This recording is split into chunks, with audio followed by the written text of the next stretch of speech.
The rough and grizzled life of a Yakuza is something that most of us cannot even begin to comprehend. But through the power of technology, we are able to get a glimpse of what kind of badass lifestyle the Yakuza live. For example, you teach someone how to be a dominatrix on the playground. Thank you, Sega. Yakuza 0 is a game that puts all of its chips into balance. They need to balance the two main characters. They need to balance the main plot and all of the side stuff. They need to balance the serious parts with all the goofy stuff. And they need to balance the violence and the horniness, because one of those is always happening. And I think they do that relatively well. They are able to pull off really tense and emotional moments in a story with two characters that don't really directly interact. The story itself is solid, especially in the first half. The game does a great job of establishing well-defined characters that have distinct personalities. The world that they live in feels realized, making their victories and defeats feel even more real and grounded, despite the story being just a tad unrealistic. The basic beats of the story hit hard, but I do feel as if there could have been some fat trimmed off towards the end. As you go on, you stray further from the characters' initial motivations in favor of new side characters, and a few plot points that feel unnecessary and tangential at times. Also, they do the fake death shtick so much because apparently shooting someone point blank 5 times isn't actually that bad. I mean, I realize that the violence in this game is intentionally over the top, and that curb stomping someone in combat just makes them feel a little woozy, but I do wish that they went a little harder with the story. That being said, the main story is just one little piece to Yakuza's puzzle, as the side content is phenomenal.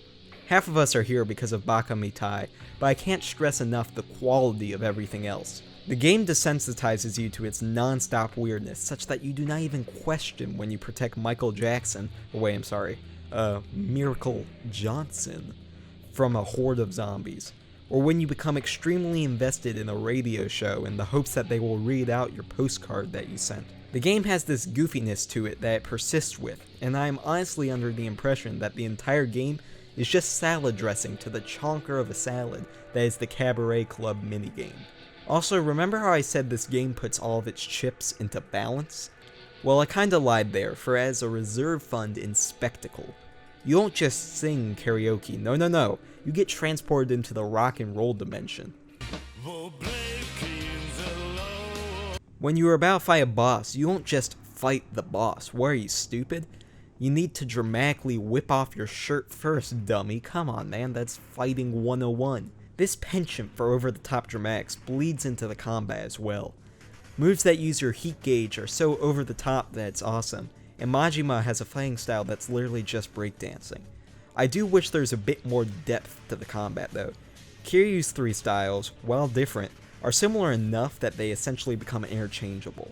Majima's styles are more distinct, but the Slugger style is so broken that I rarely use the other 2 modes. The game's length acts as a bit of its downfall here as well, because you start seeing how simplistic the combat is once you get adjusted to the flashiness of the game. Once you put the gameplay and story aside, all that's left is the visual components of the game. While I don't have much to say here as the graphics are realistic, I do want to point out the little details of the city. Seeing all these aggressive lights, trash, and advertisements really makes the world feel lived in. And I know I said the graphics are realistic as kind of a diss, a sick burn if you will, as I feel realistic graphics can be kinda lazy artistically. I think this is one of the few games where it works because it highlights just how bizarre some of these scenarios are.